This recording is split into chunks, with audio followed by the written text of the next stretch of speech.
તો ભાડજ હરેકૃષ્ણ મંદિર પાસે કેનાલમાં 5 લોકો ડૂબ્યા હોવાના સમાચાર। ડૂબેલા લોકોમાં 2 મહિલા 2 પુરુષ સહિત 5નો સમાવેશ થાય છે। એક વ્યક્તિને સલામત રીતે બહાર કાઢવામાં આવ્યો છે। અન્ય 4 ફાયર બ્રિગેડની ટીમ દ્વારા અન્ય 4ની શોધખોળ હાથ ધરવામાં આવી છે। ત્યારે ઘટના સ્થળના દ્રશ્યો પણ આપને દર્શાવ્યા, જેમાં કેનાલમાંથી જે લોકોને બહાર કાઢવામાં આવ્યા છે તેમાં એકનું મોત નીપજ્યું છે। કેનાલમાં ડૂબવાથી 5ના મોત નીપજ્યા છે। ડૂબનાર વ્યક્તિઓ સોલા અને ઘાટલોડિયાના રહીશ હોવાની પણ જાણકારી મળી રહી છે। ભાડજ હરેકૃષ્ણ મંદિર પાસે કેનાલમાં ડૂબવાની આ ઘટના, જેમાં 5 લોકોના મોત નીપજ્યા છે। ડૂબેલા લોકોમાં 2 મહિલા 2 પુરુષ અને યુવક સહિત 5નો સમાવેશ થાય છે।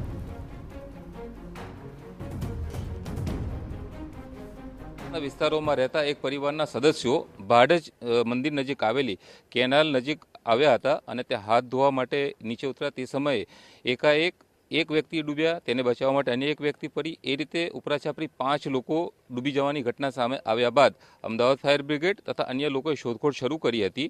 જે સ્તરે ઘટના બની હતી તેનાથી આગળના ભાગે પણ શોધખોળ કરવામાં આવી હતી। શક્યતા એવી હતી કે જે ડૂબી ગયેલા લોકો હતા તે કેનાલમાં પાણીનો પ્રવાહ જબરજસ્ત હોવાને કારણે આગળ વહી ગયો છે। અત્યારે જે સ્તરે થોડા સમય પૂર્વે શોધખોળ કરવામાં આવતી હતી તે રાચરડા ઉનાલી માર્ગ છે અને આ કેનાલ નજીક તેઓના જે પરિવારના સદસ્યો છે તેઓ પણ અહીંયા પહોંચ્યા છે। અમદાવાદના સોલામાં રહેતા અને છૂટક મજૂરી કરતા જે પરિવારના સદસ્યો હતા આજે હોળી ધૂળેટીનો પર્વ હોવાને કારણે અહીંયા પહોંચ્યા હતા અને અચાનક જ જે પગ લપસી જતા કે અથવા તો અન્ય કોઈ બાબત સર્જાતા તેઓ ડૂબવા લાગ્યા હતા। પરિવારના જે સદસ્યો છે અમદાવાદ અહીંયા આવી પહોંચ્યા છે, તેઓથી જાણવાની કોશિશ કરીશું શું ઘટના ઘટી હતી, આપને શું માહિતી છે? માહિતી મુજબ કે બપોરના 3 વાગ્યાના સુમારે આ 5 વ્યક્તિ કડીના અર્થે નીકળ્યા હતા સંબંધીના ત્યાં। હવે રસ્તામાં એમ લાગ્યું કે ભાઈ ચલો હાથ પગ ધોઈને નીકળીએ, એટલે એક વ્યક્તિ જ્યારે હાથ પગ ધોવા નીકળ્યા એટલે પાણીમાં ડૂબકા મારવા માંડ્યા। એટલે પછી બીજા વ્યક્તિને સાથે લઈ એટલે સ્વ બચાવ માટે એને બીજો વ્યક્તિ ડૂબી જવાથી એમ કરીને 4-5 વ્યક્તિ ડૂબી ગયા। તેમાં ધનરાજભાઈની ડેડ બોડી સોલા હોસ્પિટલ ખાતે તેમાં મોકલી આપી છે।